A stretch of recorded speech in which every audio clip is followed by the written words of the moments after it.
What up, though? It's your boy, Black Prince. Uh, just want to do a quick little video again. I think I'm gonna talk about. It's a lot of people who they basically, when we bringing up white supremacy and things that go on in the world, they always bringing up statistics on how we're our own enemy, which to a certain extent we are. But it seems like I see a lot of people and some older people or just people in general. They seem to they kind of do a lot of talking about, well, we killing each other, we messing up our own communities, it's this and that, woo woo woo. And they seem not to understand. It's like they're looking at it's kind of like those people who go to the service. They come back shell shocked. And sometimes they come back and they're not good lovers anymore. They come back home, and when they get settled back down at their crib, they having nightmares. They wake up out their sleep, acting like they still at war, like they shooting something, grabbing their guns, shooting at the walls. They start abusing their wife and kids. They start going through a lot of things. Those people who been over there in that war, they done seen a lot of things. They done killed a lot of people. So when they come back, they messed up mentally, can't find a job. So it's like us looking at them and saying, those people are crazy. Those people they're just getting divorced and they're just abusing their kids and women, and we're not paying attention to the fact that they soldiers of war, that they've been through a lot of terrifying things that has messed their head and their brain up. So that's how I look at when I hear black people talking about what's going on with us and we're doing this, we're doing that. They're neglecting the fact that, for one, the apple don't fall too far from the tree. So you have to ask yourself, who dropped the ball? This generation didn't just get like this. Who dropped the ball? Okay, if the apple don't fall too far from the tree, and we're talking about the babies who are doing all the shooting and killing all over the world in all the black communities, Chicago, Gary, Indiana, who was their parents? Their parents are usually these people who are in their 40s and 50s now.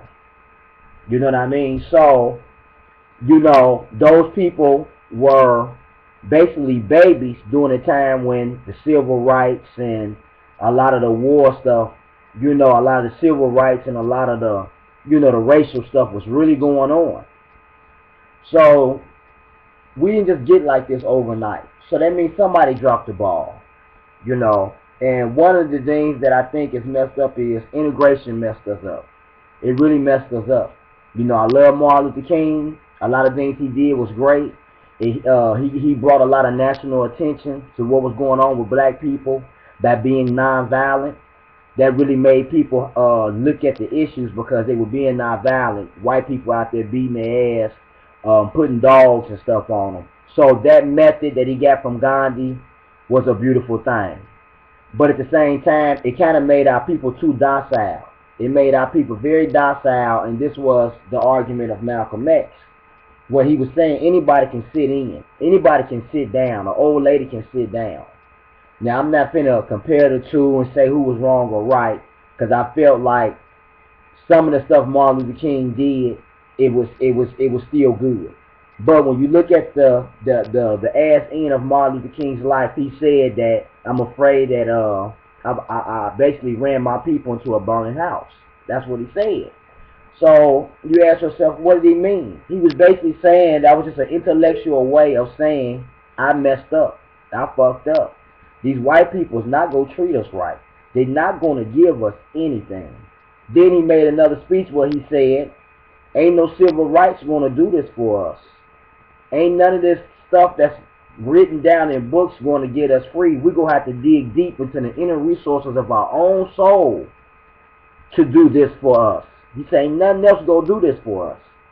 So he told you then that a lot of people that was following Martin Luther King, they didn't know that he was really going for the integration. They was more so for the equality. what happened is with integration, it's like we integrate into their schools, their communities, their restaurants, their businesses, and like ours just disappeared. I mean, I know we had Tulsa, Oklahoma, where they blew up a lot of our stuff, and they blew up some stuff in Philly with their movement, the African movement, where everybody's last name was Africa or something like that.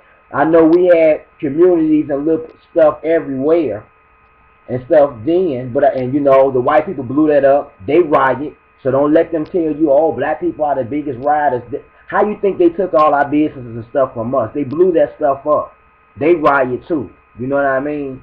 But yeah, as a whole, I feel like we dropped the ball. Once we started getting all these churches on every corner, and we can sleep with these white women and these white men, and we can go into the restaurant and feel good about ourselves because the white people couldn't keep us out, and we sat in the front of the bus. We got so happy with that that we settled for just living with them, sitting with them, enjoying the fruits of you know their society. So we basically said fuck ours. So from that point on, we felt like we had arrived. There was no need to be pro-black, African-centered, to keep building our schools and things like that. We just gave that all up because we wanted to be with the white people so bad. You know what I mean? So bad. We thought the white people had the best education. They got the best this and the best that and all that kind of stuff. Now look at it. We've been getting all these degrees, going to all these colleges, and we ain't got shit. These people can't even get jobs. People got PhDs and all kind of stuff and can't get no job. They working on the side of me, and I ain't even got no PhD. So, you know, that was a big fraud. Now, I worked at a place a couple of days ago, and the white man was telling me, old white man, he told his grandson that this a white man. He say my grandson spent all that money going to college for some shit that he can't even use. He said, I told him, go get you a trade, become a plumber, an electrician, an HVAC, learn how to lay brick, work with your hands. He said, them people bringing in $100,000, $200,000 a year doing that stuff. He said, this stuff you going to college for is not shit. So see, now even the white people are starting to suffer in this economy. That's why you got everybody doing all this Wall Street stuff. What was Wall Street? What was all these rallies and marches when black people ain't never had shit? Besides the few that they let have something, Oprah, basketball players, you know, the people that they can make, that the white man can make millions of dollars out of, he don't mind bringing a few of the crabs out the bucket. And then, you know, it's just like that. You know, he don't mind doing that. And what that does is they give black people an illusion. Oh, if they did it playing basketball and football, everybody can't play basketball. Everybody can't play football. All you niggas is not going to never blow up off no rap. I'm sorry. Y'all niggas at some point in your life, you're going to have to say, I'm going to have to work a regular job or start me my own business or whatever. All these old pipe dreams ain't coming through because everybody wasn't put here to be a rapper or a basketball player. You watch the way Michael Jordan played. Michael Jordan probably came here just to play basketball. That's how good he was. Everybody ain't going to be that good at that. Everybody has a gift and a skill, but you know, you got to find what that is. Whether it's being a great speaker, some people might just be the greatest father, the greatest mother. You know what I mean? It don't always have to be something that's paying you some money to do it. You know what I mean? When it's something you love to do, you almost do it for free if you love to do it. You know what I mean?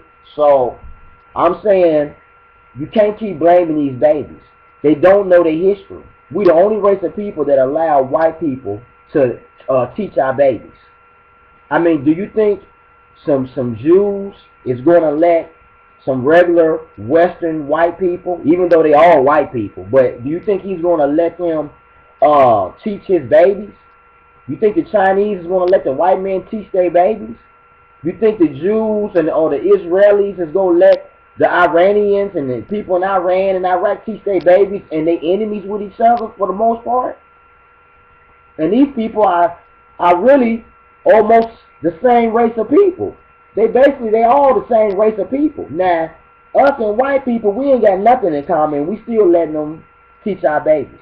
Your babies ain't gonna know nothing but Martin Luther King. They not gonna know none of the real speeches. They're only going to know the speeches that they like about Martin Luther King. They never going to show the other stuff. They're going to always show the good side of everybody. They don't like Malcolm X because Malcolm X was too revolutionary. They might tell you about Harriet Tubman. They might give you that, but they ain't going to give you all the story of Harriet Tubman. They ain't going to tell you about Queen Nzinga, Queen Patty. They ain't going to tell you about the Haitian Revolution. They're not going to tell you about Hannibal. You know what I mean?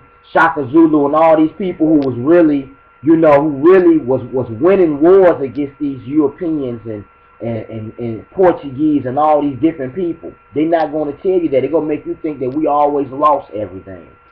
That's point blank. Another thing they do, every time they show you something in Africa, they always show you some motherfucker starving. Some little baby sitting on a corner with bones sticking out his ass and shit like that. When there are places over there in Africa that look better than America. Hopefully I'll be going this year. You know what I mean? That's another thing. Also, every race of people, they have an ally. If a Jew lives over here, something keep happening to Jews over here in America, they're going to have to deal with Israel. They're going to have to deal with Israel. Israel want to know, why is my people being fucked with over there in America? They going to go holler at Obama. You know what I mean? Or whoever's in charge, which really ain't Obama, but you know what I mean. If the Chinese people start getting murdered and killed, shot in the head by police, China coming to holler at them. Billions and billions of soldiers over there in China, the biggest population, they're going to have to holler at them. You see what I'm saying? America owe China every damn thing. So they got to holler at them. You see what I'm saying? Every race of people have an ally. They have a country that's going to come and holler at you. We ain't got that. Because for one, we don't identify with Africa, wherever, this and that. I don't care what you identify with. Everybody needs an ally.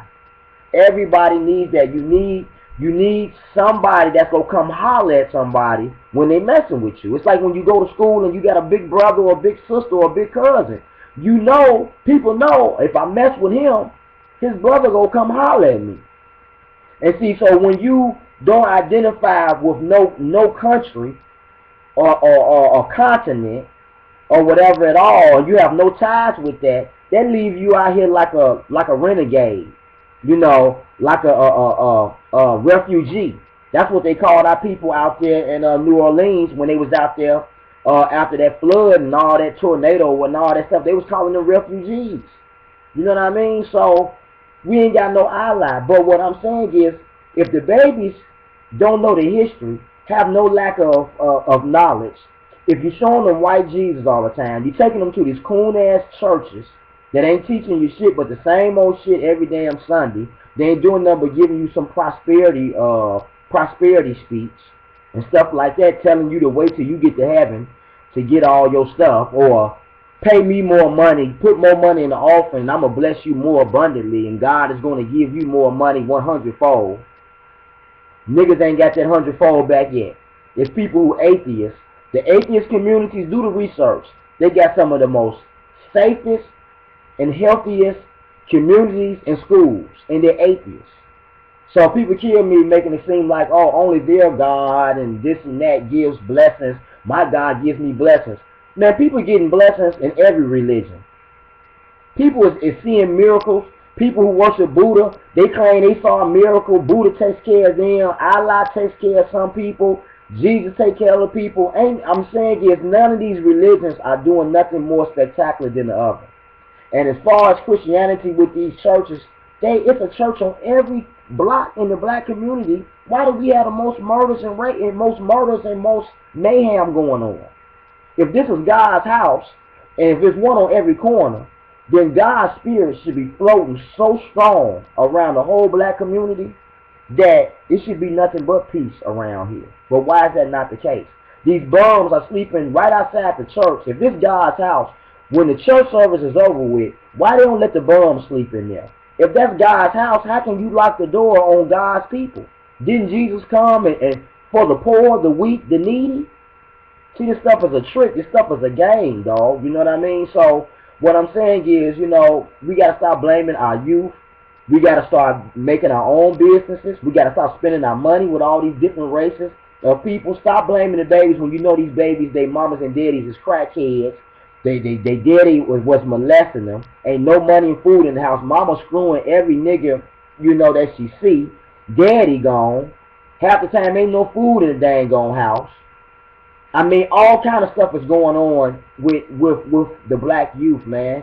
You don't have no leadership, nobody they can look up to, nobody that cares. You ain't gonna let them come stay with you. Stop acting like you are. You ain't gonna let them come stay with you. All we concerned with in general is our own family members, our own kids.